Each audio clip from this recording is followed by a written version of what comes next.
Hey, welcome back to the project. Working with, ran out of disk space there. No, I was actually so winded that we had to cut. So we're back, and we're back. All right, so what we're talking about is getting organized in the bottom position and making sure we understand before our athletes move, do they know what the good setup position is, right? Yes. Specifically, we're talking about the receiving position on the dip, or the bottom position of the dip, or the receiving position for the muscle. Yeah.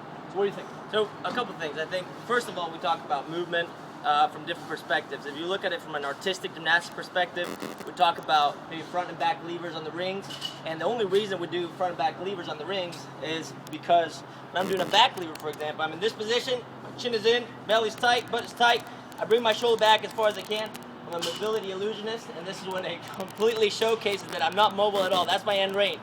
But the reason we do this is because if I bend my elbow and put that hand in, bam, there's my bottom of the push-up position. Check, right?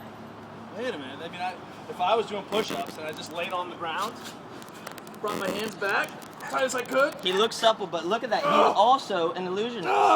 And now bend the elbow, hand forward. There you go, and that's the bottom of the push-up position. I'm so tight and wound up. So that would be his bottom position of the push-up. Check. So we just want to be able to address these movements from a basic gymnastics standard. Then how do we take that bottom position and address it on the rings?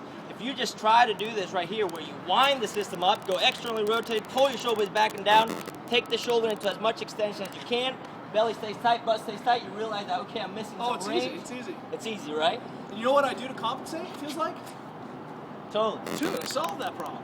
So that's what we're talking about. How do we just look at movement before we even address it on the actual equipment? So we stop calling it by its name and we just actually perform. So you mean all these movements are just basically like gymnastics is keep your body totally still and then just move the one joint around. Exactly. Dude, this is the dumbest sport ever. Right. So back to the rings is what happens when we're doing a muscle-up. We're going through the tunnel like we addressed. If we don't get organized before we go in, we're probably going to come out looking like a little booger that's been flung. So right? I need full external rotation to start. Yes.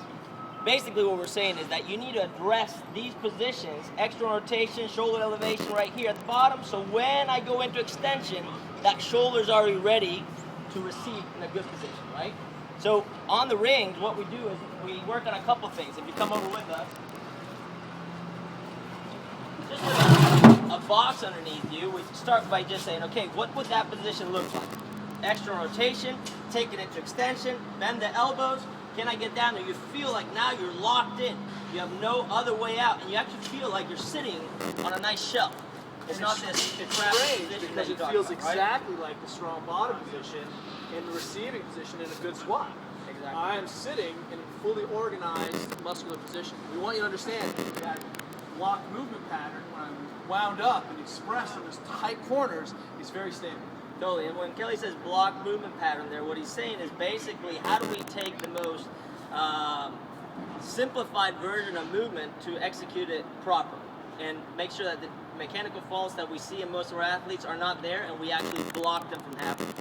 So this is the drill today. This is a little take-home work piece. I want you to try Carl's setup on the ring as prep, and then let's see what that looks like as you come into the bottom of your muscle up. Yep. And then let's see if you can connect that with how much extension you have, working hand behind back, or any of the internal rotation pieces we do, yeah? So I say set up first, that strong setup, external rotation, bring it into extension, come down to the bottom, bend the elbow, keep the chin in. You feel what that feels like? Great. Second piece would be start from the support, come down slowly, see if you can meet that stable position. And the third one, which is going to mimic a little bit what the transition looks like, would be your snatch balance. Wait, did you say snatch balance? Oh, sorry, dip balance. That's sorry, so sick, because it is exactly this. This is an advanced skill, but we want to show that this is dip balance. Did you invent the dip balance? Of course. TM, dip balance right here. No, check it out. Watch what happens. Let me move that out of your way. Sure. Just from the top, and a strong drop into that bottom position. You can just pick yourself back up. Lazy, right? Support. Same thing. Are you receiving strong? You feel good? Check. If not, Kelly's got a solution out there. I'm sure, and it's called let's take the shoulder off, step on it, mash on it, put it back on. What we want to know is that, hey, we want to draw the correlation between how you're moving your structure, the compromise you make, and do you own fully these corners of your movement patterns. you know, it's not just about doing these full motions, but do you understand the components? Right. And do you have the skill transfer exercises? Skill transfer exercise genius. Bam. MobilityWOD. See you guys tomorrow.